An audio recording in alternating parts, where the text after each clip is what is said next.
Good morning, good evening, good afternoon, wherever it is that you are, wherever you may be. Thank you very much for making us a part of your day. I am Brad Franklin, a creative content writer here in Chesterfield, and I'm very glad to tell you that Chesterfield Behind the Mic is on the air once again. We got a little bit something different for you, something new. We've actually got two guests in the house today. We're going to talk to you about the Central Virginia Transportation Authority. First, I want to introduce Mr. Frank Thornton from Henrico and Mr. Kevin Carroll from Chesterfield. Gentlemen, how are we doing today? Very well, thank you. Glad to be here. I'm very glad to have you. Obviously, the Cvta is something that is gaining steam, something that's relatively new, and I think for a lot of people in Central Virginia and Chesterfield and the different localities they're in, they probably don't know a lot about it.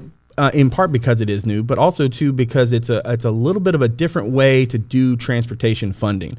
And I thought having you guys on here today to talk about the Cvta, to talk about its origin and how it does what it does and what your goals are as you guys move forward, both of you being on the board, Mr. Thornton being chair, Mr. Carroll being the co-chair, vice chair. I'm just curious to get started. Where did the Cvta come from? How is it that we have a Cvta, and what does that really mean for folks? Well, I think that if you look at the 9 regions who compose this district, that they've been working on this for years, and somehow, I won't say magically, but the General Assembly in 2020 came up with the legislation to have this CVTA, which really is an awesome and new tool that we can use for transportational purposes in Central Virginia. Yeah. Now, in Planning District 15, which is essentially the greater Richmond area, you've got Chesterfield, Henrico, Hanover, Goochland. Let's see if I can do this off the top of my head. New Kent, Charles City, City of Richmond, and the town of Ashland. Did I miss anybody? I think I got them all. I'm actually very impressed with myself right now. Good. Now, in terms of what the CVTA does, obviously the opportunity to take part in transportation funding, but where does the funding part come from? I think that's probably the other big question maybe folks have is where does that piece of the pie come from? Well, I will say that, there are 2 other transportation authorities in the Commonwealth of Virginia, Northern Virginia Transportation Authority and the Hampton Roads. The creation of CVTA allows for a general tax that's been put on the across the state, essentially. It's a fuels tax and a sales tax. The money from each jurisdiction, 50% comes back to the jurisdiction for transportation, 35% goes in the regional pot that the CVTA can use for regional transportation projects, and then 15% goes into another section that actually pays for or funds GRTC transportation. With the creation of CVTA, it gives the Central Virginia the opportunity to compete for smart scale dollars, other state funding for transportation projects. Prior to this, really couldn't compete against Northern Virginia and Hampton Roads, especially Hampton Roads, who has like $5.6 billion right now in transportation projects. Wow. And they were getting about $200 million a year that was dedicated, and their funding mechanism a little bit different. Their money goes directly to them. Nothing goes to localities there. So this is a hybrid that was created for Central Virginia so that our localities would have the ability to fund transportation projects. And also, Ms. Carroll, we need to also let the audience know, too, that as we kind of looked at the 2 plans from Northern Virginia and Hampton Roads there, what our job has been is to make sure we configure a CVTA that would match the needs for District 15, right? Which is very important. So each of these things has to be customized. So that's what we have been striving to do. And obviously, because as Mr. Carroll mentioned, the opportunity to really compete for those dollars in a very different sort of way than in the past. What does that really mean for the folks who live in these areas? What's the benefit for them in terms of that competition and what it means for playing District 15? Well, what I think it means is that it gives them an even better opportunity now to interact. And the other thing I see is very important is that long range, people are going to be looking at districts. And they're going to have to make a choice of where they want to go. Right. So this puts us in a good position now to be competitive. That's very important.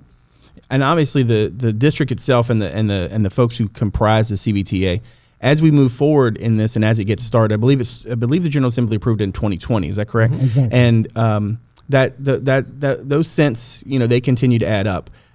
the work that you guys have done thus far, let's talk a little bit about sort of where things have come from. So obviously from its infancy, it's an idea that now is starting to, get, traction. You guys have had meetings, but, there obviously are, those cents are adding up. What's the current phase of the CBTA? Where do kind of things stand right now? Let me first suggest to the configuration. Okay. And this is, to me, it's amazing. And that is, you have the 9 localities. You have some larger localities and some smaller localities.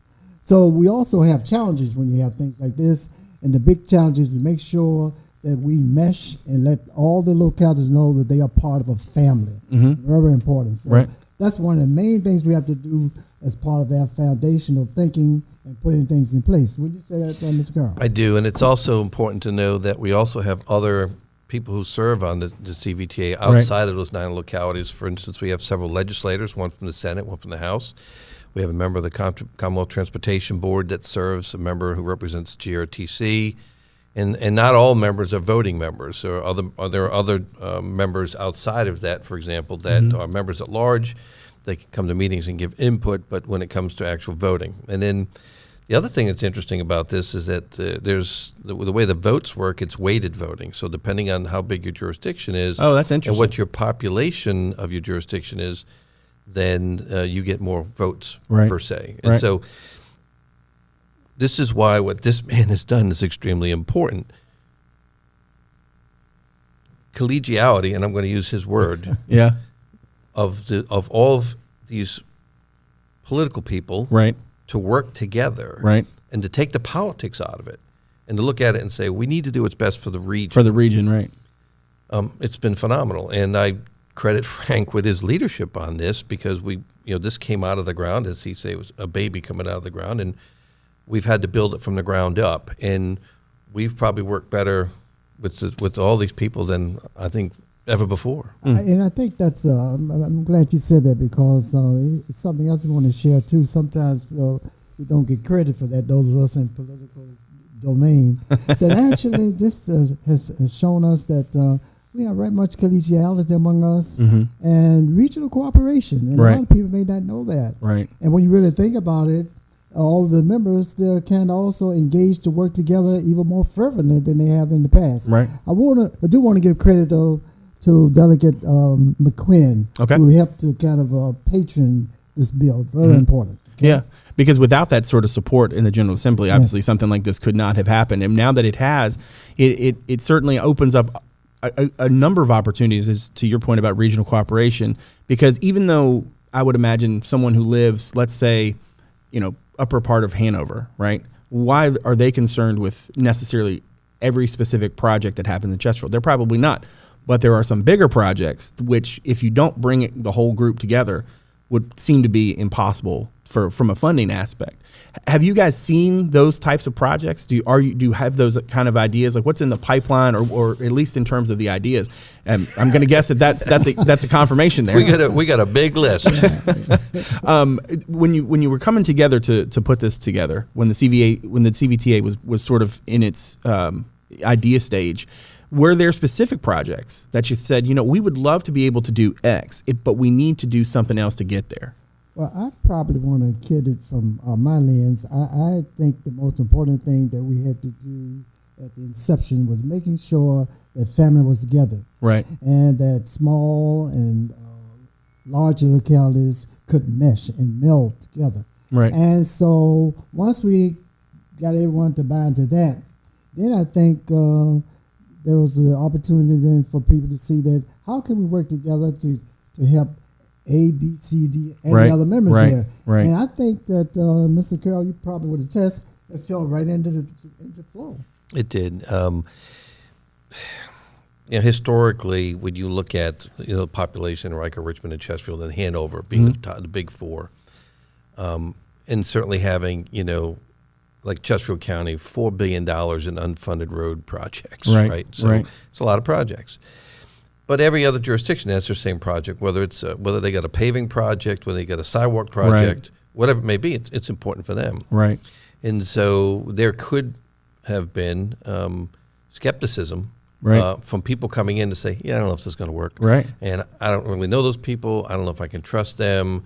well, I don't know if they can trust them to do the right thing. So the legislation was drafted in such a way that allowed for everybody to come together. We spent on the opening meeting at least 5 hours working through the process of setting up the bylaws and setting up the leadership structure. And then we spent the last 2 years working together, building relationships, building trust with the other jurisdictions, and it's really come together quite well. And a good example of that is, as the chair, I have really been visiting some of the localities to see whether or not they had any particular questions, because something new like this comes up, particularly for a small locality. They say, well, I don't know, but where do we stand like that? And they have a little bit more comfortability if the chair would come and sit with them and try to answer any questions there. I thought that's been rather helpful. Yeah, that team mentality certainly, as it sort of spreads throughout the whole region. I'm also curious too, because you mentioned a smaller locality, and you're talking about that sort of trust, right? Getting everybody to the table and saying, hey, we're all going to have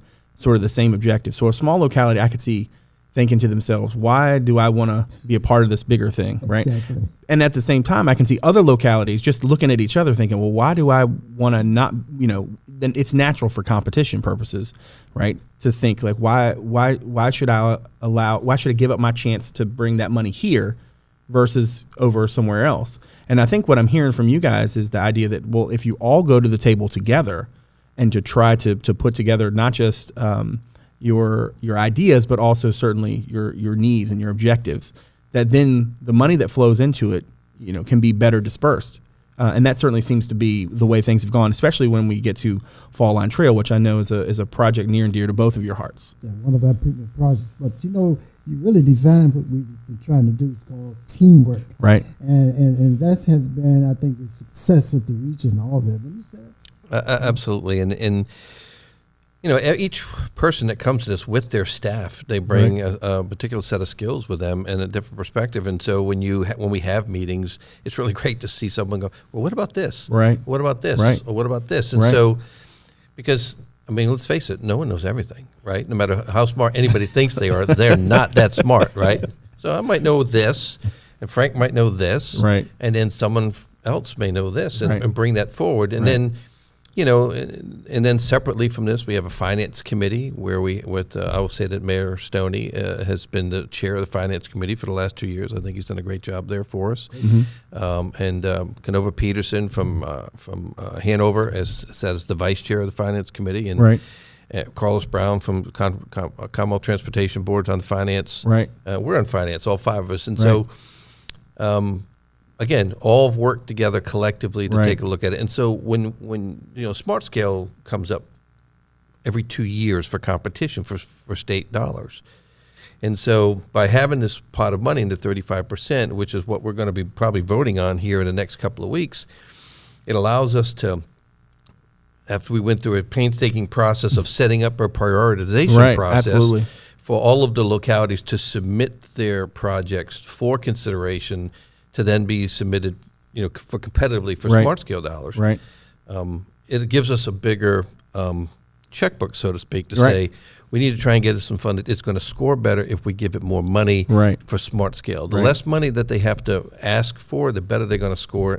And so it's not just road. It's bike projects. And the Fall Line Trail project, which I guess we're going to lead into that in a minute. And Frank can certainly talk about where that's going to go. And how it also we were able to utilize other dollars to get back to the other localities that were not touched by the Fall Line. Yeah. Well, let's talk about Fall Line.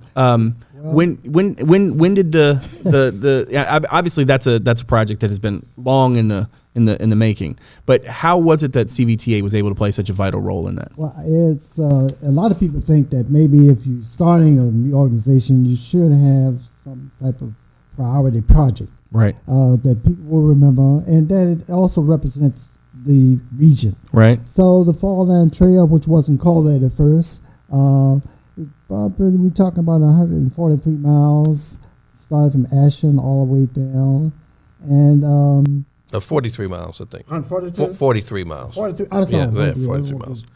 143. We're going to Washington here. 43 miles, and it's something that will show up this part of Virginia, scenic view and all of that. And this leads me to talk about something that in long range, people are going to choose where they want to go in the future. Right. And so each of these, I call them authorities, is going to have to be competitive. Right. And so I think that the Fall Line Trail puts us in a competitive position, and it kind of shows that we're doing something collegially. Yeah. And that cooperation piece, as you mentioned, yes. obviously, for the varying localities. In terms of the Fall Line as it came together, what really stands out to you about that process? Well, again, before the CVTA was created, the Ashland to Petersburg project had been in the pipeline, and people have been talking about it and trying to lay out where it would go, what it could look like. Similar project to the Cap to Cap Trail, which goes, from Richmond towards Williamsburg. This is going to tie in with that. And then at the southern tip of it, where Virginia State University is, it's going to tie in with Pollard, with another trail system, which is down through Petersburg and Dinwiddie.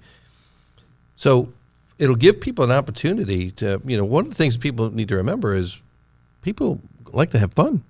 They don't they don't just sit in the house or cut the grass or especially with exercise, with bike riding and walking. Right, for sure. And so it will give a great, unique opportunity that you can actually bike from Ashland all the way to Petersburg if you want to. And back. And then that will give way for economic growth for service of the people who want to come here and utilize this from other parts of the country, whether they stay in our hotels, they eat at our restaurants, they buy gas here. Right. And they may go, this is great, I want to move here. Right, yeah. And for people who appreciate historical trivia, too, when we talk about celebrating the Richmond region, actually, transportation started here. Right. First transportation, from Ashland to Richmond line.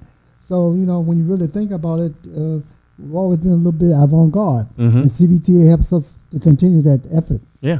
You mentioned earlier the idea of kind of everybody comes to the table and brings their projects. And I liked the idea that it's not just cooperating as in we're all in this together, but that you have those conversations. And I'm curious, what was it about Fall Line? Was it really because of the length and because of the sort of central aspect of it? Is that one of the reasons why it became such a sort of focal point early, right out of the gate? I think, in my opinion, is something that you could bring people together with. Okay. But at the same time, it had to be part of a system of quid pro quo. Right. Okay, this is something that a certain number of the localities could embrace. Okay, what about the other localities? Right. What are some of the things you want to put on the table? Right. So it was something that opens it up for everybody. Right, yeah. Well, now, in terms of where, sorry, Mr. Carroll, go ahead. Well, and the Fall Line had been submitted for smart scale funding. Okay. But the problem was, because it's such a big project and it didn't have a funding stream, that it didn't score very well, because it would have been a heavy lift to fund the whole thing through smart scale. With the CVTA being able to put up $113 million, which was, the portion of the 35% put in by 5 of the jurisdictions. The other 4 outside of the Fall Line actually got money that went back to them for the local transportation projects. Right. And we have the flexibility, as Frank would say, in how the CVTA was constructed to be able to do that. But Right. now, taking that money, then the Commonwealth Transportation Board, they had $42 million that they put in. Well, now we went from not having any money to compete for smart scale to having money that we can compete. Right. I want to ask a question about where the Fall Line project stands right now, but I want to, real quick, for folks who may be watching or listening, who we've mentioned smart scale a couple times, might be a good idea for us to explain to folks what that actually is, because I'm pretty sure most folks probably haven't heard of it. How would you, in a layman's terms, what is smart scale? How would you explain that?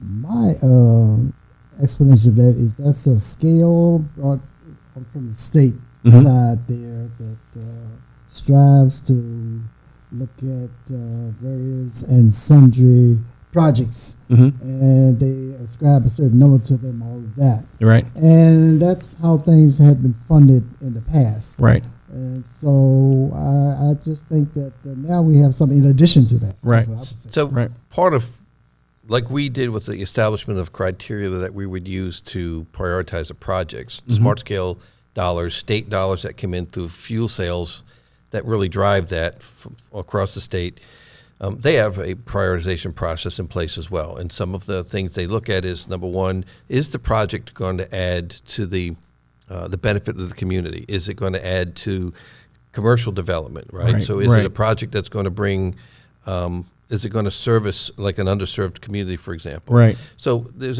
a bunch of different criterion that they look at Right. on how they say, how do we want to spend the dollars Right. to best do it? And every 2 years, you resubmit for 2 years on what your projects would be to see how they would compete. And so we're in that process right now. Gotcha.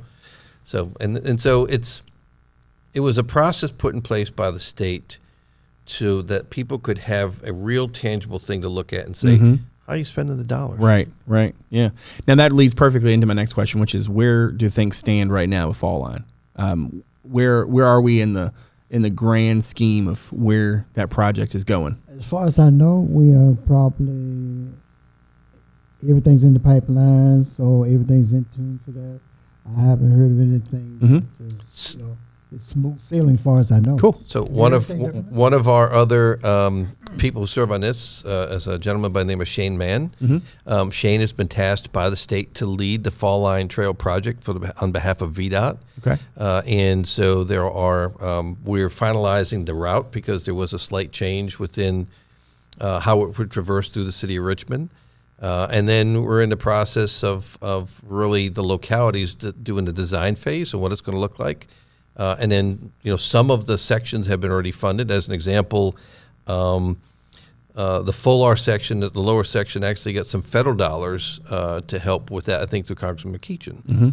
So we're in the design phase, so to speak, and then eventually, we will get to where we'll be awarding contracts. And which, if you want to talk about the executive director. Yeah, but before we go to that, there's certain little tweaks that maybe in localities you have to make on these too. Sometimes you think it may go right.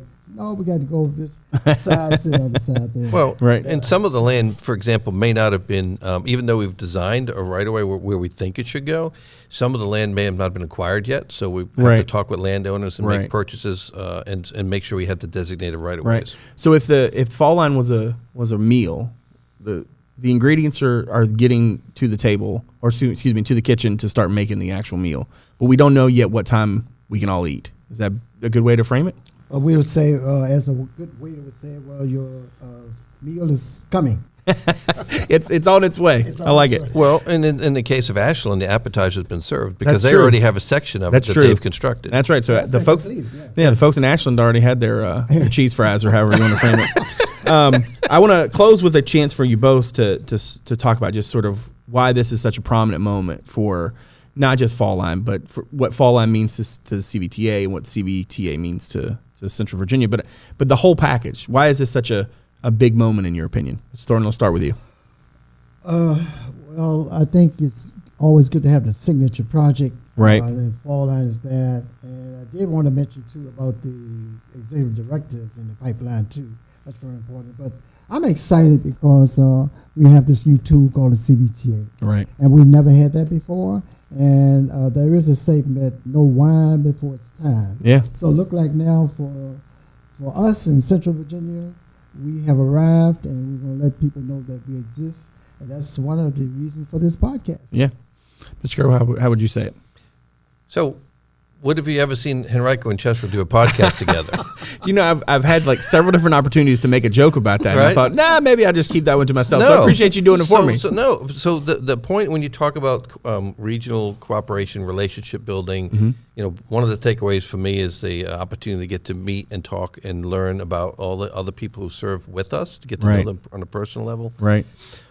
But what's really important for us is for the community to know that the CVTA exists and what it means to them, because it's their tax dollars that we're allocating for these projects. Right. And so that's one of the reasons why we hope in the future we will have other members of the CVTA that will come and join you, and perhaps GRTC will come and talk about what GRTC is and how they get their funding and what that means to regional transportation and what the future could be for regional transportation, not just for what their current service area is, but how we can expand out into other parts of the 9 jurisdictions that are part of this. Right. And so we're still on our way. We still have a lot to come. Right. But the progress over the last 2 years has been really fantastic. Awesome. Well, Mr. Thornton, Mr. Carroll, thank you very much for coming on the podcast and talking to us about CBTA. Very much appreciate it. It's been our pleasure. Thank you. All right. Make sure you check us out on social media. On Twitter, it's at Chesterfield VA, and on Instagram, it's Chesterfield, Virginia, all one word. And you can also check out our Facebook page. Just search Chesterfield Behind the Mic. Make sure to like that as we go forward. Now, let me tell you about the ways you can check us out. You can watch us on our YouTube channel and on our website at chesterfield.gov/podcast. An audio-only version of the show is available there, as well as on Apple Podcasts, Spotify, Google Podcasts, Overcast, and a whole host of others. You can also check out our podcast on WCCT Thursday through Sunday at 7, and on the weekends at noon. That's Comcast Channel 98 and Verizon Channel 28. And lastly, you can check out chesterfield.gov/connect with us for the ways to get in touch with us and maybe for us to get in touch with you. My thanks to my director, Martin Stith, my executive producer, Susan Pollard, and all the good folks here in Communications and Media for making this possible. And my thanks to you for giving us your time today. So, from all of us here in Chesterfield, thank you very much for making this part of your day. We'll see you again real soon.